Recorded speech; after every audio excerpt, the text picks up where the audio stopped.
Hello, everybody. I am so excited that we are starting our second episode. And this one's a little bit special to me. This young lady here is legit like my twin. We are twinning and winning, right? Yep. This is GiGi. Say hello, GiGi. So GiGi has also experienced a transplant like myself. So that's why I work transplant twins, right? Yep. So you were 2?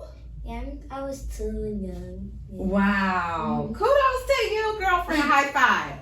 2. I'm not going to say how old I was when I got my transplant, but I was not 2. Were there any nurses or anybody that really stuck by you or things you remember? Well, I remember, the last thing I remember was a nurse coming into my room to take me out, like one of the things with bars, like the crib with bars, and she like played games with me. Oh, that's amazing. Nurses are really special, right?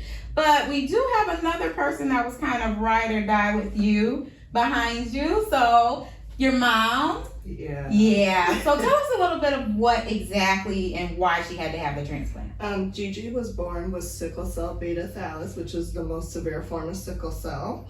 Wow. For the first 6 months of her life, we forgot that GiGi had a disease. Mm-hmm. And then when you're 6 months old, your adult blood starts to form. That's when GiGi started sickling right away. We lost count of how many blood transfusions Giselle had to have by the time she was 18 months. Wow. So with sickle cell, our hemoglobin, which is our red blood cells, they're supposed to be a circle. Right. Educate the people. Did you hear that? They're supposed to be a circle. GiGi's kind of look like bananas. And what happens with these kids is that it goes through and it starts to stock up and it causes extreme pain and swelling. And because her red blood cells are not forming right, her white blood cells are overworking and they weren't fighting off infection. So a normal cold would always turn into bronchitis. Yeah. She always had to have a blood transfusion for her not to be in pain anymore. So we were basically told that when Giselle was 18 months, she wouldn't live until she was 5 years old. If she didn't have a bone marrow transplant. Lucky for us, her older brother, Gregory, who's 2 years older than her, he's 13 now, came back a match. Yes. And we decided to do the transplant.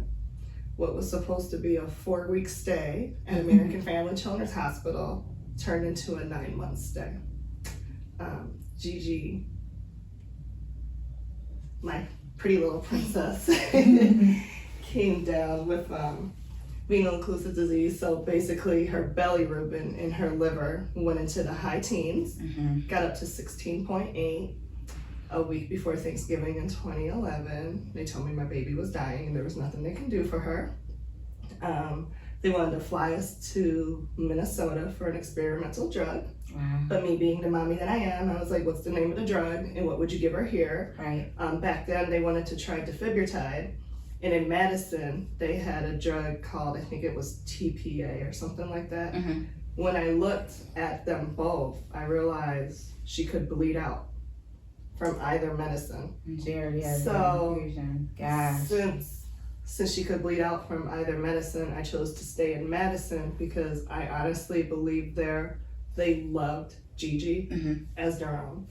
Dr. DeSantis and your team, Katie, Miss Erica, Miss Carly, those nurses, just the love and support that they gave us. Yeah. And Miss Salome. yeah, and Miss Salome, our social worker.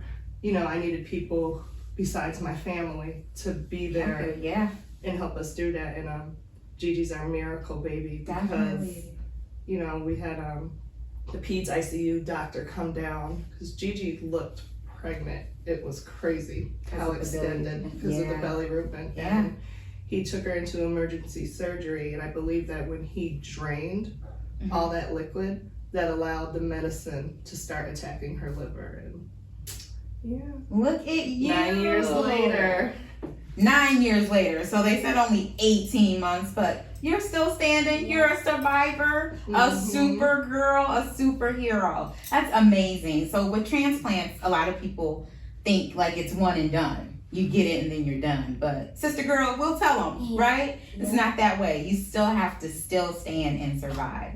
I am so proud of you. Mom, you also have that beauty yet a beast. That's all that needs to be said for your t-shirt. I thank you guys so much for coming. Gigi, you're amazing. You give me inspiration. You teach me to squeeze the day. Only because you're so young.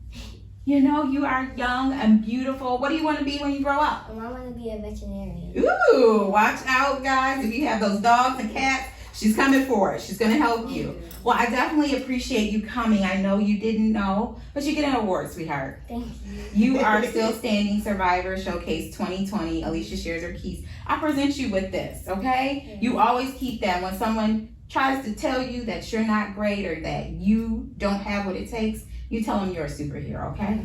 You and your mom always have a key. Here at Alicia shares her keys as well.